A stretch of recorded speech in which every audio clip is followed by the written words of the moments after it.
This podcast is intended for mature audiences.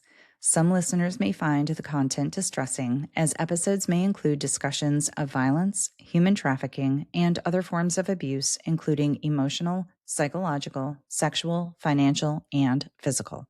In many cases, names have been changed to protect those involved.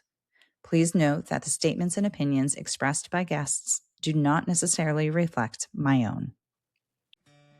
Hi, warriors. Welcome to Beyond the Statistics, formerly 1 in 3. I'm your host, Ingrid. Coercive control is a term that's been gaining more attention lately. But what is coercive control, and why is it at the core of abusive relationships?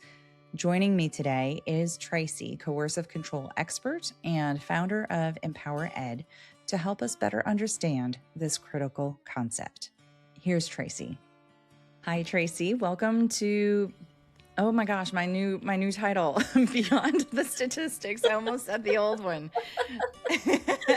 Thank you so much for joining me. So we're going to start this episode off this way. Okay, thank you for having me, Ingrid, regardless of the title. Right. Well, we'll pick one and we'll go with it. Okay, so we're just going to have a chat about coercive control. But before we get into that, do you mind just sharing a little bit about yourself so listeners can get to know you some? Sure. First and foremost, and I always identify, I'm a survivor. I think that is what probably has motivated me to get through school when I was an undergraduate, was when I was going through my abusive relationship. And it just kind of kept pushing me forward. I now have my master's in forensic psychology. I'm a late learner in life, but finished that about 4 years ago. And it really has, I believe that degree itself has really helped me kind of try and understand the mind of the abuser. Domestic abuse is just a cause that I'm passionate about because of being a survivor, but I also lost a niece 6 years ago to domestic homicide. So it's not only my profession, but it's definitely very personal for me as well. Well, and I think the fact that you've been through it and because of with your niece, that just reinforces that truly everybody does know someone who has been affected by domestic abuse. Absolutely. I want to say forensic psychology is something that has always been a huge interest of mine. My sister, too, she's a social worker. Mhm. And one of her dreams was at one point to go into forensic psychology. Who knows? Maybe it's still her dream. We're both in our 40s now, so I don't I don't know if either one of us are going to take a massive change in our careers. But one this is a total side note. We're both James Patterson, the author, fans, and he has a character, Alex Cross, who is he's a detective, but I believe his background is forensic psychology. So Okay. it's something that's so cool. We both love trying to figure out how the brain works and what causes people to do things. I got very stuck on my abuser after I got out of that relationship trying to figure out why he did certain things, or did he understand he was doing certain things. And so I think that is just a fascinating profession. So I'm happy I chose it, and I was the exact same way. I always wanted to know why. And forensic psychology professors always knew, okay, Tracy, you're going to do a paper on domestic abuse. Go ahead and go for it. They always knew because just with forensic psychology, you could tie it into abuse. So I'm really glad it was kind of that self learning while learning in college as well. So I'm glad I had the opportunity to go for that degree. Yeah, I'm happy that you did that. So, okay, we're going to talk mostly about coercive control, and it's a topic that has come up. Obviously, it's come up in almost every single episode because that's sort of this I don't know, the center of abuse. But I don't know that I've actually ever had anybody exactly explain what coercive control is. So, do you mind just taking us through all of it? Nope. So I actually just did a training today for a hospice agency. Um, and basically, what it is my passion to get this terminology more well known is because, like you said, it's the core of domestic abuse. When I was doing my research and creating trainings for it, it was to help anybody stop asking that question, why don't you just leave? We all get that. Why don't you just leave? So it really helps explain that, because that coercive control, it's any of the forms of abuse, because it all has that common thread in there. They're trying to create that fear and intimidation to get that control.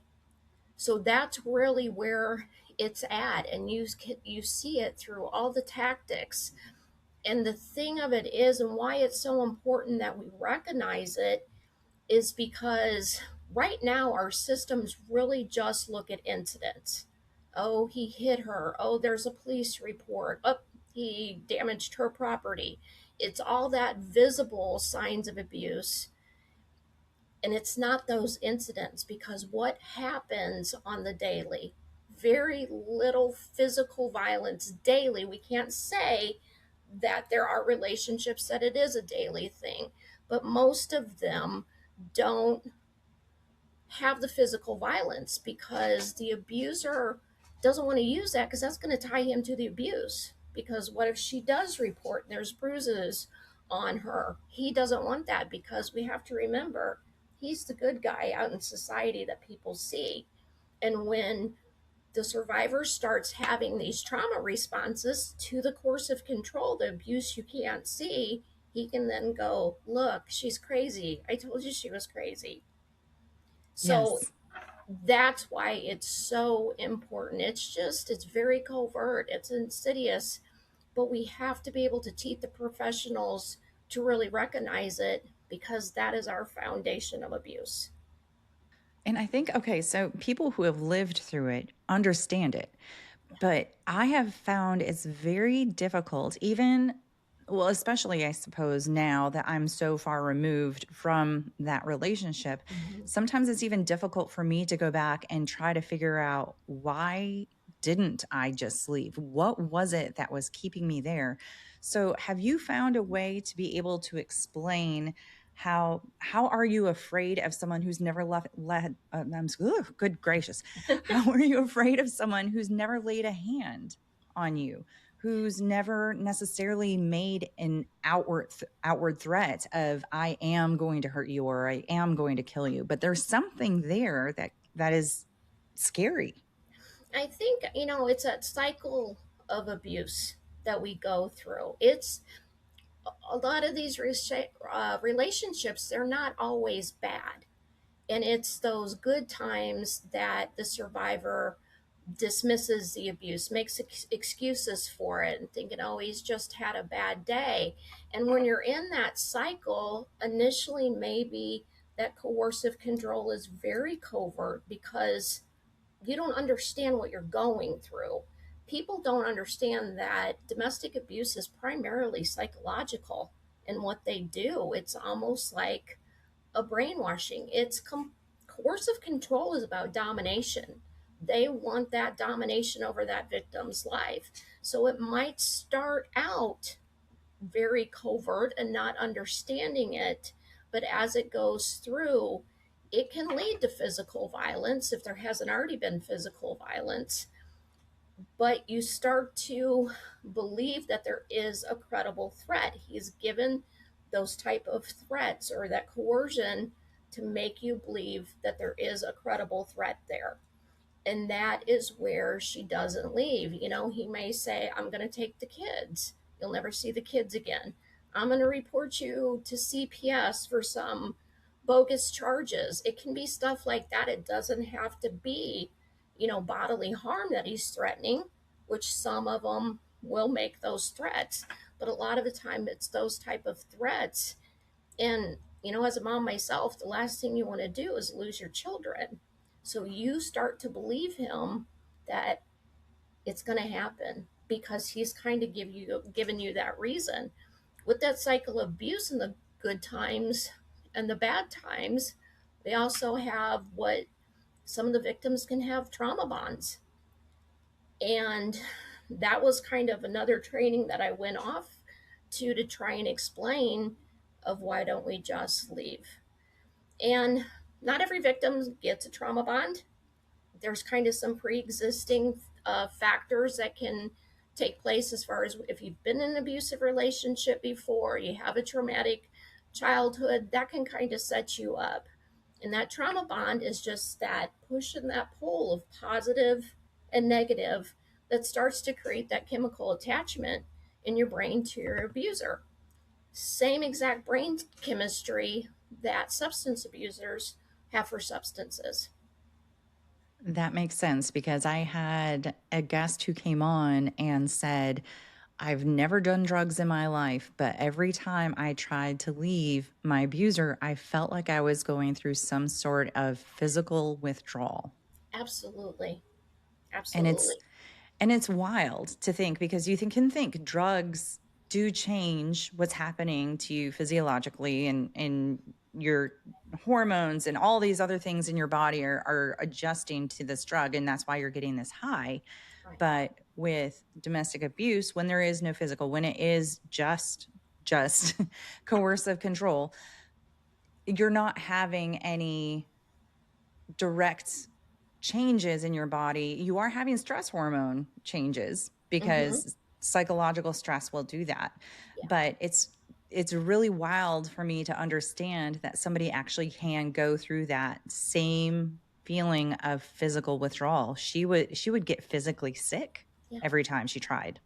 Absolutely. You're just waiting for that email. You're waiting for that call. You're waiting for that text. And you're just sitting there. And I went through it. And I'm like, why am I like this? This is when I was still an undergrad.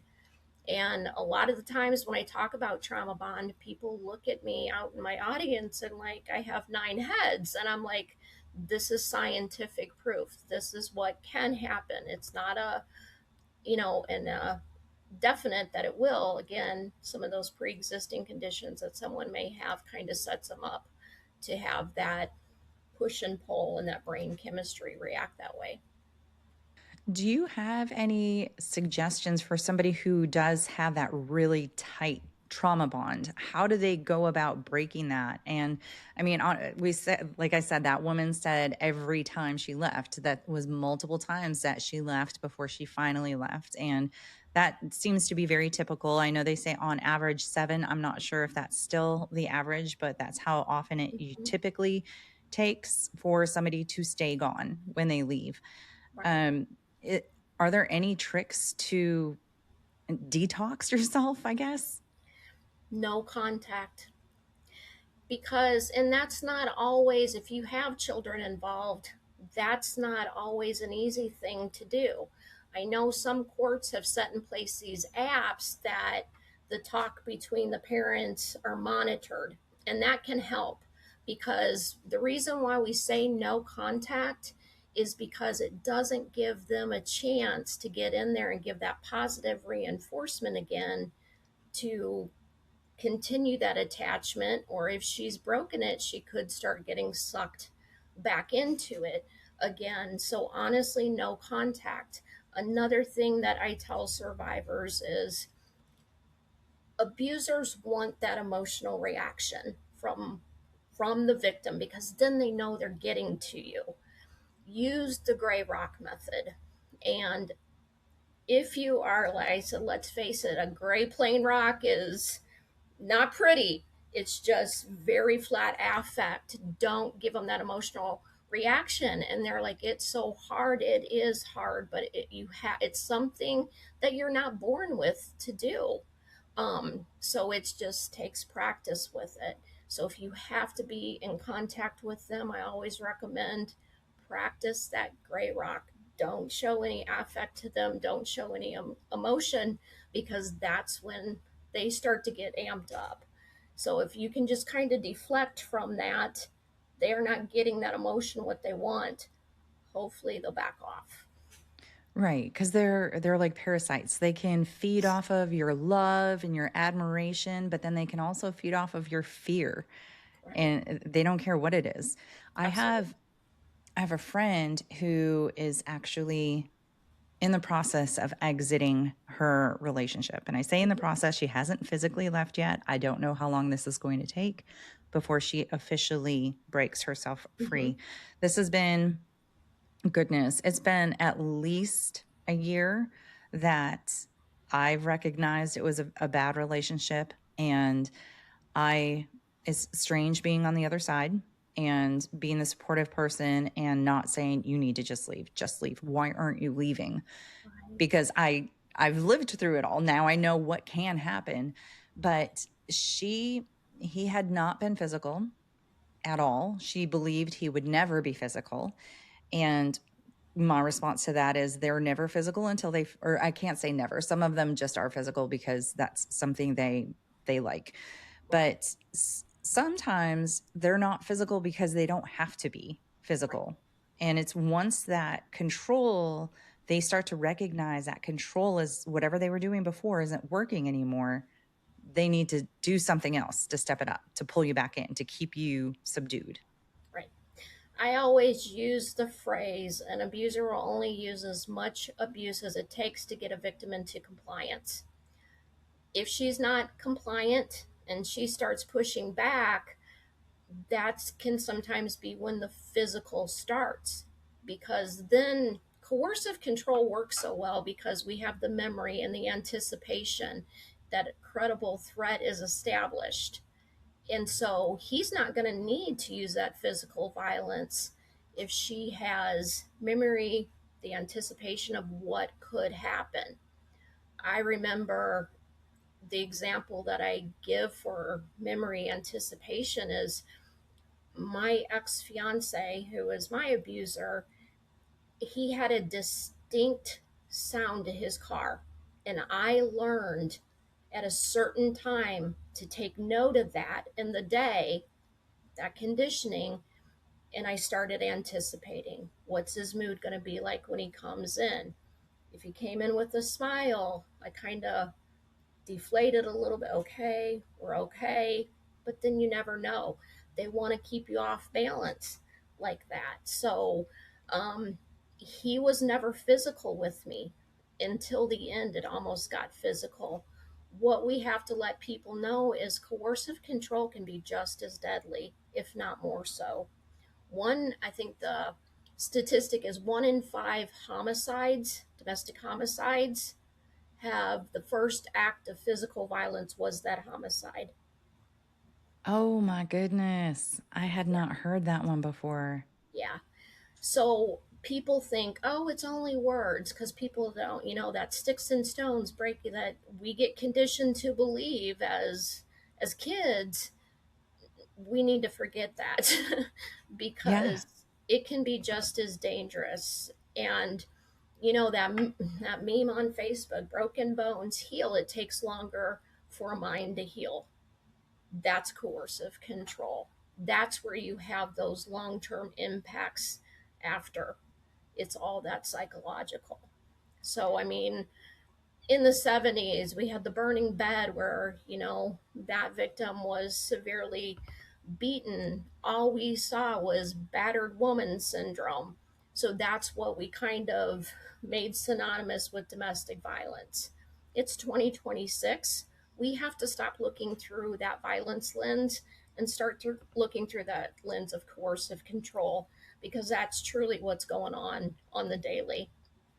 Yeah. And I think that victims, if you can listen to your gut, if you can listen to your body, you know Yeah. what's about to happen. And the body knows. That same friend of mine whose partner had not touched her, had not gotten physical, never even like postured himself to Mm-hmm. as a threat to her. She was in her vehicle. They had made plans to do something. And so she just texted him and said, "Hey, you're gone. Did you already head down?" And he called and just started screaming at her. And she called me immediately and she said, "I don't know what's going on.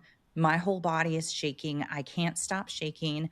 I feel like I'm having almost like a panic attack." And I said, your body keeps memory of all of those verbal attacks. And even though it's never been physical, it's going to have that reaction because, Right. again, all those stress hormones, everything's being affected. Right.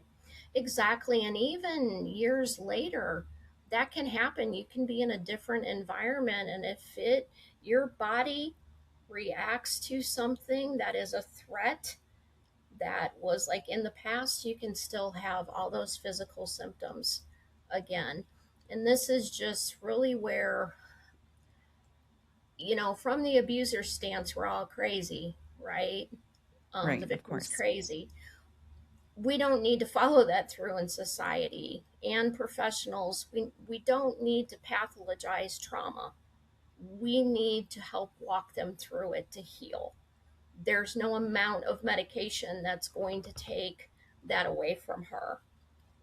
It helps to be able to take the edge off maybe a little bit to where you can start to maybe work through the trauma. But we have to meet people where we're at, and we don't need to pathologize these victims, because again, if they're still going through it, being on these medications can really harm them in family court, because they're going to pull that and see, like, see, I told you she was crazy, look at all these medications she's on. So Right. that's things that psychiatrists and doctors, they really need to understand. There's so many professions that we really need to work with to get us all on the same page of what domestic abuse is. Yeah, and even if there isn't a long list of medications that they're on, just being in the same courtroom as somebody who has had control over you for so long is terrifying, and it's pretty common where the abuser can sit there calm and collected, and the victim is jittery, scatterbrained, flighty, everything that looks like they're unstable, and then they get labeled as the unstable person Absolutely. in that situation. Even when you're going up, if you're getting a restraining order, part of this coercive control is, the look. He can give you the look once and you're going to recant. That's coercive control. Mine was, if I was talking too much, we were out, it was always the hand at the lower part of the back. That's when I knew to be quiet and we were going to leave. That's coercive control. That's that conditioning. That's that credible threat that, if you don't get back into compliance, there could be bigger consequences to it. Goodness, that reminds me of if we went out for drinks or a date, even just a date, we weren't with other people and had a few drinks.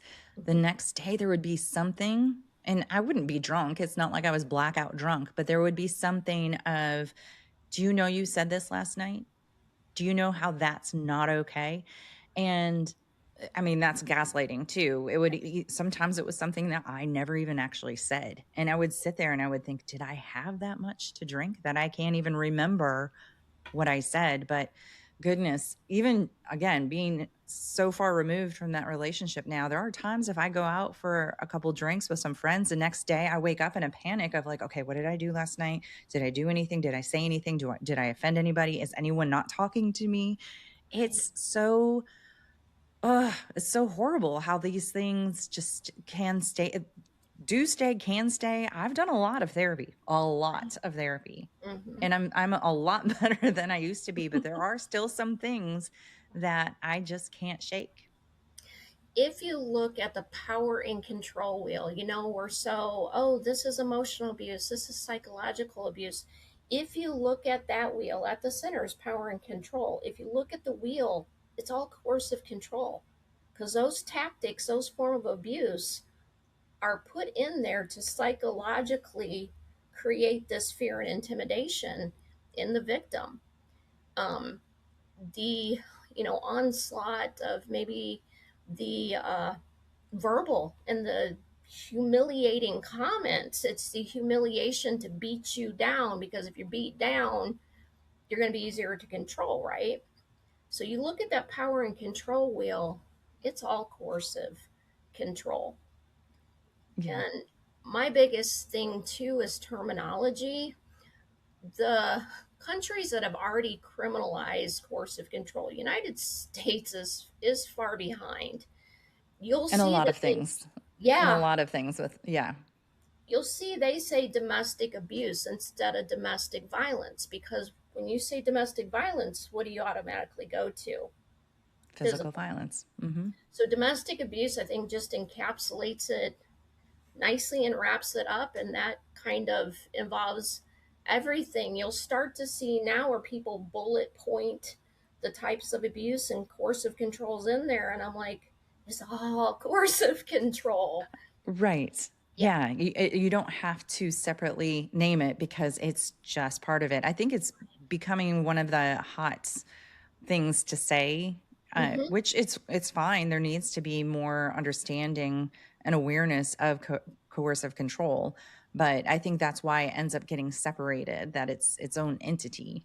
Yeah. So just to talk about these other countries, because I've seen that too, where coercive control can be something that's criminalized. How, with you knowing about all the things you know about coercive control, how easy or how difficult do you think it would be to get a conviction against somebody for coercive control? So here's the sad part about it. When I'm reading and looking at other cases, like in Australia, they have coercive control criminalized. It's still the same. The lack of conviction of these abusers, whether it's physical and sexual, like we criminalize here in the United States, we're not doing a real good job at convicting them at that. So let's just bring the coercive control in. One of the tools I'm going to be, me and Norma Peterson are going to be co presenting at the NCVC conference in Chicago in September. I'm going to be talking about coercive control, and she's going to be talking about document the abuse. It is such an awesome tool because that's when I start talking about coercive control and trainings. It's like, how do we prove this? Me as a survivor, even to this day, I have a problem journaling because if my journal was found and I would have had stuff written down, that would have been it for me. This is where I like document the abuse because it's so secure. So, with that being said, just like her sister in law, she went missing. If they unfortunately murder the victim, this is stuff that can hopefully stand up in court to show that pattern of abuse because that's what we have to be able to establish. And when I was talking today with these nurses, I said, when you start to recognize coercive control, make sure you document the statements down. I said, we don't criminalize it here, but it can help to establish that pattern of abuse because God forbid it does escalate and the victim ends up by being a domestic homicide, they can pull documentation into court. And I said, and as a professional, we should be documenting this. This is our license because if someone turns around and says, why didn't you document this? You're like, here, I did. So if you don't document it, it didn't happen. So document, That's document, exactly right. document. So actually, I want to talk about that for a moment. You said you were with a hospice company. Yes, I'm doing a couple weeks of training with a hospice agency. Okay, so I think that a lot of times now that we're starting to understand the terminology of coercive control, people tie it to intimate partner violence, and that's where coercive control lives. Yes. So, working with a hospice agency, are there other places that coercive control can exist that, if you're not necessarily in an intimate partner relationship, you can actually be thinking, hold on a second, this is coercive control? And where domestic violence is defined state by state, everybody goes right to intimate partner violence.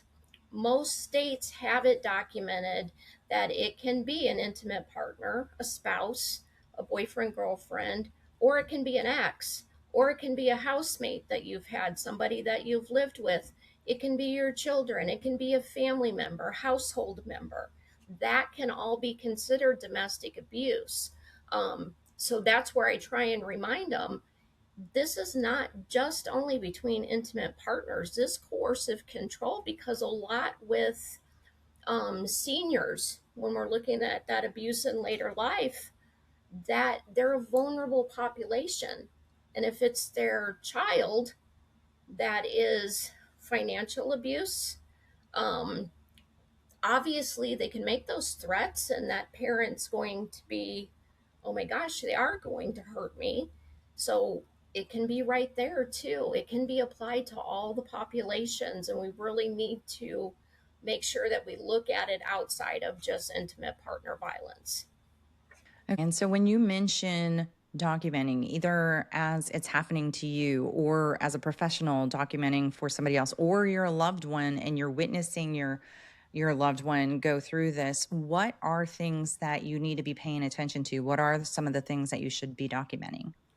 Some of the things, if they are being isolated, say you are a family member and all of a sudden you get these repeated cancellations from the person that you don't know is being victimized, but that may be okay. What's going on? That should kind of be a red flag. If they're saying, one of the case studies I give today, and it was in a palliative care setting that went to a hospice setting because the case study individual had metastatic cancer. And what I was trying to get them to see is I would put just little blurbs on there, and the one said, when she entered into palliative care, she was more concerned about her spouse than she was about her cancer. When she had uh you know going to go see a family member, it was always, you need to cancel that. I said these are the kind of things that are very covert that you need to look for, because if you have them documented, they're not incidents, there's patterns there. That's that trying to establish that control. Another big one was, she was complaining of back pain. The spouse dismissed it, and when she went into the doctor about the back pain, that's when the cancer was diagnosed. Oh my So that goodness. can be a lack of care, preventing you from getting health care. He made threats to her that if he was not involved with phone calls with doctors, that he was going to take away her health insurance. Oh my gosh. So these are the kind of things that, and one of the funny things that we talked about too in this case is, when she was going to the oncologist, he was with her for every visit. When she came over to palliative care and she was going to see these people more routinely, he didn't make the visits. But then, if there was a call made without him, that's when he kind of would break into. He went as far as even, you know, accusing this poor victim of being unfaithful, of infidelity. So these are the things, and I think she had said one time, I think my partner's abusive. And, again, you can't make somebody leave. And when you're in that vulnerable of a situation, you can safety plan with them, you can give them resources, you can move them into an inpatient hospice setting. So there's things in each population that we can do as soon as, I believe, a victim's stories are just a core, the answer to our coercive control, because things that they don't say that they're trying to tell us. And when I say that, I don't know if you ever listened to that 911 call that Nicole Brown Simpson made about a year before she died. There were so many telltale symptoms in there. She was so scared. He's going to break in my back door. Oh, you're going to hear him here in a minute. It is the most saddest, you know, thing to listen to. But if we would known then about coercive control, could her life have been saved?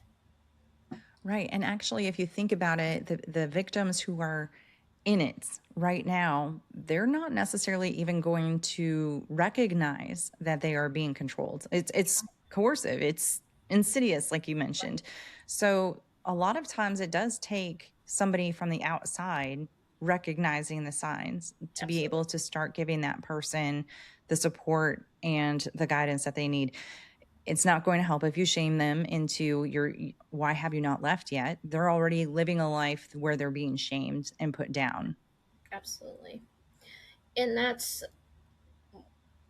is the biggest thing. Just be there. What can I do to help you? Offer them the resources, because you never know when is going to be that time that they say, okay, I can't do this anymore. Here's my resources. I have a support system. It's it's heartbreaking when you do have those victims that say, none of my family will talk to me. They were mad because I wouldn't leave. And I'm like, it only creates another barrier that she has to try and break. Yeah, you're absolutely right. Are there other parts of coercive control? I feel like we could talk about examples and everything all day long, but are there key points that you wanted to hit that we haven't talked about? I think one of the points that came up today, and it's very important, is and primarily what they say, 1 in 3 women, 1 in 4 men are impacted by domestic violence. If we look at statistics, what is our statistics based on? Physical violence, because we pull that through what the police reports, what's been reported.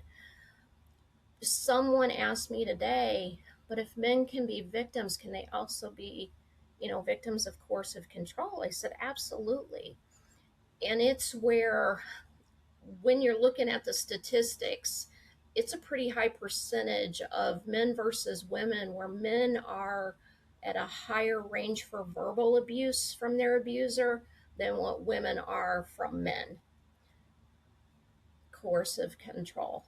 I said, a woman, she's probably going to try and be controlling. I said, it goes both ways.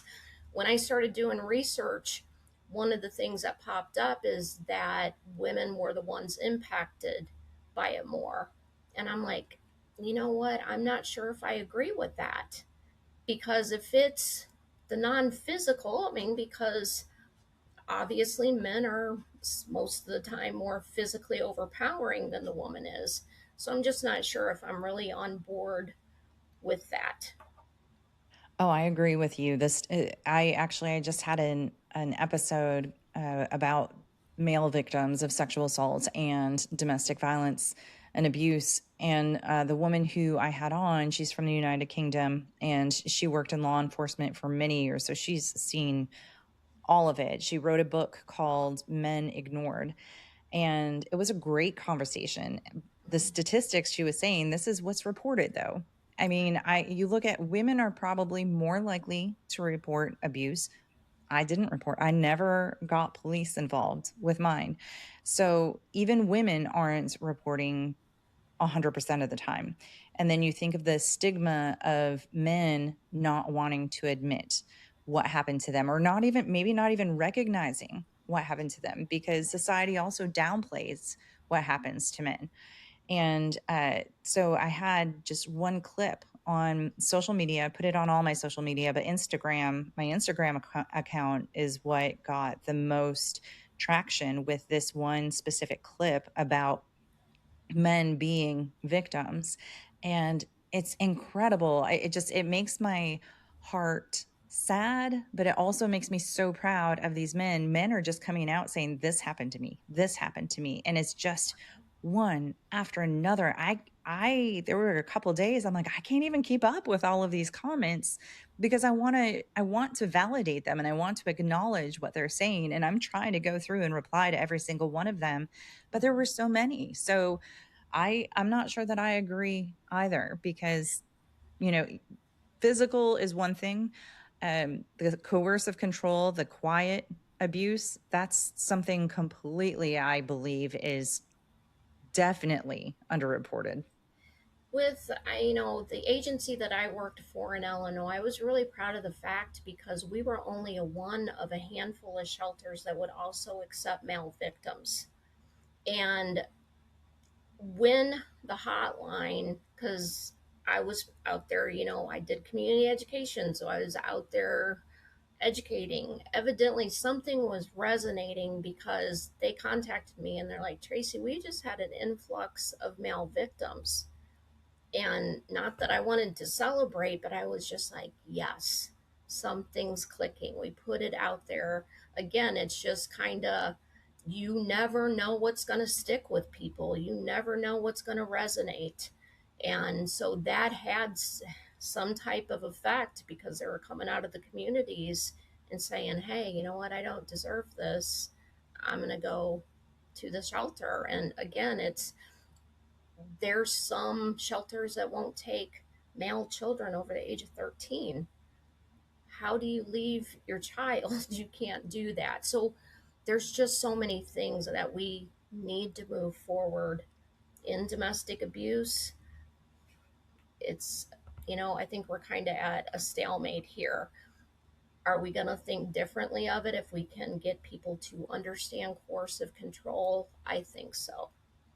One of the biggest things when I would be out doing presentations in the community, I never knew who was in my audience. And when I start talking about coercive control, I have never seen brighter light bulb moments in my life of people going, oh my gosh. So now we're able to name what they're going through. So that's really important too. And I think just with that type of response, that's what's kept me going with it. Because when I was doing the research, I'm like, this is my relationship to a T. Mm-hmm. This is crazy. Why was I never told this? So I'm really happy. I see more on LinkedIn. I see more of the agencies starting to bring it out. And I'm like, yes, this is where we need to be. Yes. And now what we need is for our attorneys and our judges to really understand what coercive control is because like you said, our friends across the pond are making coercive control something that can be criminalized, but you can have a law that says it's not okay. But if you don't have the right people in the right positions who are making those decisions Mhm. on is this coercive control, everybody needs to really understand what that is. And I think that's where part of the drawback is going to be. When I started a few years ago in Illinois, again, I live in Indiana. When I was in Illinois, there was actually a big push by the Illinois Bar Association to put the words coercive control in the definition. And that's a huge start to put those words in that definition of domestic abuse because then that's kind of where those laws start to stem from. So I've started seeing they're maybe using coercion. I'm like, no, no, use coercive control. So that's a positive. And that was like 4 years ago. They knocked it down in the House and said, no, it's too much like stalking. And I'm like, oh my goodness. So we need, yeah, we even need to go to the government bodies that make the laws and say, and educate them. But those are some of the hardest systems to break into. We're going to start small and hopefully go up from there. We'll use those national organizations that lobby and get that pushed. Yeah, and start where people are more likely to hear the victims, the family members, those who are actually living it. They're going to start grasping what coercive control is and recognizing it, and then go after the big ones because you also have a lot of ego when you get up to that level. Absolutely. That's the hard level right there. I mean, it's hard on the state. You're dealing with um, systems that there's such big power imbalances in that here you want to come make this change, and if they don't understand it, though, how are we going to reach that? Right. Okay. So, anything else? Did we miss anything else? I don't believe so. I think we hit on everything, the statistics, the male and Yeah. female victims. So Okay. Okay. So if anybody wanted to reach out to you or learn more about what you're doing, how would they do that? I have my website because I do have my company called Empowered from Awareness to Accountability. That's my platform is okay, we have awareness. What do we do next? As simple as not saying victim shaming statements. That awareness has brought that, but that's showing accountability of society not to do that. But they can reach me on my website. It's empowered dv.com. Okay, and is that designed for organizations? Is that for individuals? Is it for both? So I will do anybody. It's set out more for professionals, those that are in contact with DV survivors, but I will do, let's face it, there's so many professions that come in contact. We need to do them all, but I would never refuse anything that is in the community. I don't charge for, because I think it's just that important. Anything, if it's a victim reaching out to me, I'm more than happy to try and help advocate for them or just talk with them. So they can usually reach me on there. It's got my email and it'll come to my email. I can Okay, help them that way. perfect. All right, so then in closing, do you have Mhm. any final words of wisdom or encouragement that you would like to leave with listeners? I think you kind of hit on it. If you have a gut feeling, that gut is telling you something so important. And I know if you're in a situation and you're being gaslighted, that is kind of your brain giving you the warning signal. Please listen to it. It's hard to leave when you can, leave when it's safe. And there's people out there that will support you. Don't listen to the abuser. There's people that care and people that support. Well, thank you so much, Tracy. Those are great words, and this was a fantastic conversation, and I'm very appreciative of your time. Sure. Thank you for having me. Thank you again, Tracy, for joining me today, and thank you, warriors, for listening. You can find the links Tracy was referring to, as well as her Beyond the Statistics profile, in the show notes. I will be back next week with another episode for you. Until then, stay strong, and wherever you are in your journey, always remember, you are not alone. To learn more, explore episode resources, browse the collections, or register as a guest, visit beyondthestatisticspodcast.com. If today's episode meant something to you, please share it with someone who may need it. Don't forget to subscribe, leave a review, and follow Beyond the Statistics on social media. Beyond the Statistics is a .5 Pinoy production. Music written and performed by Tim Crow.